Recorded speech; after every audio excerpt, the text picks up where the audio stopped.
It's no secret that we have a morbid fascination with serial killers, and chances are you can name a handful of history's most infamous ones.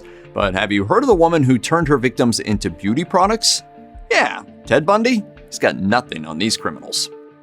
The crimes of Jeffrey Dahmer are made worse because it took a serial killer to blow open the racial, homophobic, and victim-shaming views of the time. Dahmer was a handsome, white, gay man with a job. His victims were hustlers and down-on-their-luck men of color. Dahmer preyed on and ultimately killed 17 men before he was finally brought to justice. The killing took place between 1978 and 1991. And here's the thing, it's not like Dahmer went wholly unnoticed. There were actually multiple times that he could have and perhaps should have been caught. Biography lists a ghastly timeline of missed opportunities: arrests in 1982 and 1988, a jail sentence in 1989. In 1991, Dahmer escaped capture by convincing police that his next victim, a drugged 14-year-old boy, was simply a friend. Nothing was farther from the truth. He was not only another victim, he was the brother of a teenager Dahmer had targeted several years prior. Police helped Dahmer get the teen back to his home, and if they had looked around, the whole thing would have come to an end. They would have found the remains of another victim. As it happened, he would kill 4 more people before his arrest. You took my 17-year-old son away from me. You took my daughter's only brother away from her. And for that, I can never forgive you. As a modus operandi, Dahmer drilled holes into the cranium of victims, applied acid, and attempted to create what has been described as a sex zombie. At Dahmer's final arrest, police found preserved sex organs, a total of 12 heads and skulls, 2 skeletons, and 3 torsos submerged in acid, with another in the refrigerator. I feel so bad for what I did to those poor families, and I understand their rightful hate. He was sentenced to 16 consecutive life terms in a bid to guarantee he never went free. He wouldn't serve them. Dahmer was killed by a fellow inmate in 1994. For Enriqueta Martí, murder was a business. She killed children, rendered them, and turned them into high-end creams. This infamous Spanish case faded with time, but an El País retrospective gives a background. Martí was a Barcelona sex worker who, in 1909, became a high-end madam catering to illegal vices. She abducted little girls to peddle in her brothel. Even then, she was already citing as a witch doctor, first claiming the blood of toddlers cured tuberculosis. As STST World reports, Martí slaughtered her victims, then used the fat, bones, and hair to manufacture expensive ointments to treat disease. When her lair was discovered, officers found jars with strange remains, blood, bones, and hair. It's unclear how many victims Martí killed during her 20-year campaign. Psychology Today confirms 10, IB Times estimates 12, but Vice says the final number is a mystery. And as she was murdered in prison in 1913 without ever confessing, the death toll of the vampire of Barcelona will never be known. No list of serial killers is complete without the infamous and anonymous Jack the Ripper. Hunting amid the slums of East End London in 1888, he is heralded by Texas State University as the first modern serial killer. Despite being well over 100 years gone, the case still fascinates. There are 5 murders credited definitively to the Ripper. His victims of choice were low-end sex workers, and he killed with unimaginable rage. He slit the throat and abdomen of the first victim, disemboweled the second, nearly decapitated the third, gutted the fourth, and mailed half a kidney to the police. And the fifth? In her room in Miller's Court, the Ripper had the time and space to realize his very darkest fantasies. The crime scene photos are beyond imagination. In a frenzy of gore, he defleshed and hollowed out the torso of the fifth. All the while, cat and mouse notes were sent to officials, in which one, the famous From Hell letter, finds the killer bragging about eating the other half of the kidney.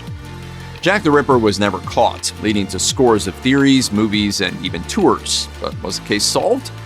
Rolling Stone highlighted a 2019 study that used DNA evidence to identify Aaron Kosminski, a 23-year-old barber, as the most likely suspect.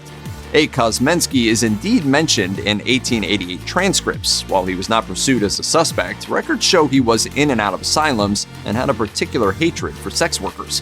He is, of course, far from the only suspect. Others are as gruesomely fascinating as the Ripper himself. Among them are the barber who was executed for the murders of 3 wives, a Russian-born con man who dropped off the world in 1904, and Thomas Neal Cream, a notorious prisoner who was executed for other crimes in 1892. Javed Iqbal was absolutely unrepentant for killing 100 boys. As far as he was concerned, it was payback.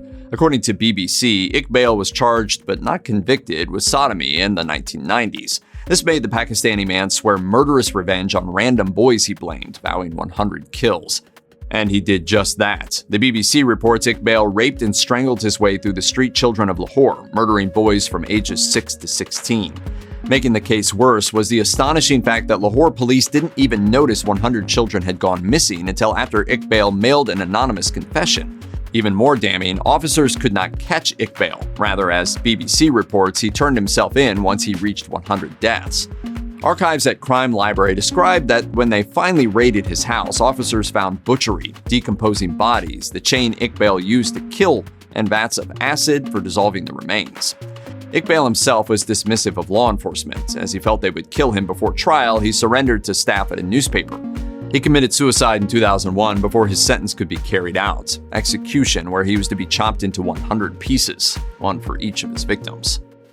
Born in 1859, Belle Gunness was a grifter who found murder more profitable than her previous careers as a fraudster and arsonist. She first killed her husband and 2 children for the insurance money, and from there it was off to the races. Legends of America said she killed her second husband, their daughter, her stepdaughter, and then a string of lonely men looking for love via Lonely Hearts Clubs, plus any included children. Over 40 people met their end at the hands of Gunness, but the exact number isn't known. In today's money, Gunness murdered her way to a fortune of $6.7 million. Also unknown is her fate. The brother of one of her victims tracked Gunness down. Sensing the jig was up, Gunness set fire to her farm, supposedly going up with the property. Historic Mysteries tells us that, along with the remains of suitors and their children, a headless corpse was found.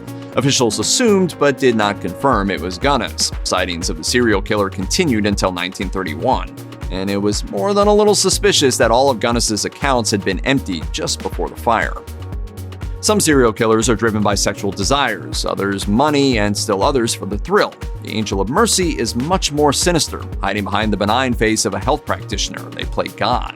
Profiled by Biography, British Dr. Harold Shipman killed a staggering 215 people. Preying on the elderly, Shipman overdosed his patients and hid behind his profession to cover up their deaths. Radio Times constructed a timeline. Shipman began medicine in 1970, then his own practice in 1993. Just 5 years later, an undertaker noticed Shipman's patients died not only in high numbers, but in a similar upright pose. Around the same time, a victim's daughter, a lawyer, alerted authorities when her deceased mother curiously left her entire estate to the doctor. The police were called, Shipman was arrested, and the insularity of the British medical field found itself in the crosshairs. While Shipman was charged with only 15 deaths at the trial, many more red flags were uncovered. Those including his addiction to prescription drugs and the fact he pressured families to cremate the deceased. Shipman was found guilty of all counts in 1999 and sentenced to life. A later audit found he was responsible for 236 other deaths over a 24-year period. Shipman committed suicide in a cell in 2004. When bodies of men shot and robbed began appearing in Central Florida between 1989 and 1990, law enforcement suspected they had a serial killer. What they didn't suspect was a woman. Biography says that when Aileen Wuornos was arrested in 1991 for 7 murders, she was a known sex worker with a record. The press went mad for the story. Her gender in particular generated headlines. Per the U.S. Department of Justice, the vast majority of serial killers are men. Discover magazine notes female serial killers account for approximately 11% of cases in the last century. The 2002 execution of Wuornos was the final stop in a long downward spiral. According to Biography, she was abused by men from her childhood to her teens. She was abandoned by her mother at 4, committed incest with her brother, was raped at 13, made pregnant, and forced to give the child up for adoption. Lee, it sounds like you've been betrayed by everyone. That's right, I was. That's why I don't care if I'm executed. As The Guardian reports, she was homeless soon after giving up the child, and she turned to sex work to survive. Psychologically scarred, CNN reports Wuornos admitted she would kill again if able. If there is the idea that serial killers tend to be white, male, and between 25 to 34 years old, Jummai Hassan blows it all out of the water. She is female, she is black, and she was, at the time of her arrest, 13. The murders gripped Hassan's native Nigeria. As reported by The Guardian and the BBC in 2001, it's hard to know where to start. Is it that Hassan is a child? Or is it that she is a child that killed 48 people? Or is it that she is a child who killed 48 people as part of a cult? Or is it that she is a child who killed 48 people as part of a cult and sold the pieces of her victims as talismans?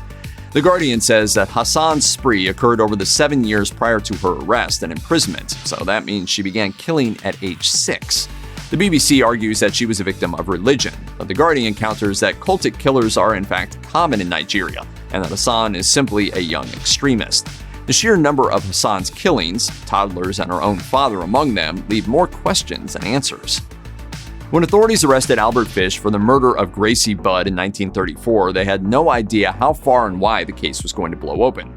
According to archives at the True TV Crime Library, this unassuming elderly man had for 30 years committed a slew of crimes that included, but definitely wasn't limited to, murder, kidnapping, child abuse, dismemberment of a corpse, and cannibalism. There's more that's just too grisly to go into, and it's also worth noting that this is just what experts could identify. According to Fish's own accounts, quoted in several later profiles, he had a child in every state, a victim count in the hundreds, and it all started at age 5. Records reveal that mental illness was already in the family when Fish was born, a predisposition not helped when he was regularly and severely beaten while in an orphanage. Fish, who liked it, would say it was then that he got started wrong.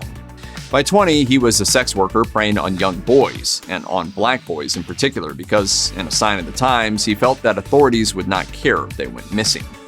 Records are limited given the period and passage of time, but Radford University officially attributes just 7 deaths to Fish. However, it adds that he is suspected of many more, plus attempted murders. By his execution, Fish struck such a nightmare nerve that ever after, his moniker was the Boogeyman. Check out one of our newest videos right here. Plus, even more grunge videos about history's most notorious criminals are coming soon. Subscribe to our YouTube channel and hit the bell so you don't miss a single one.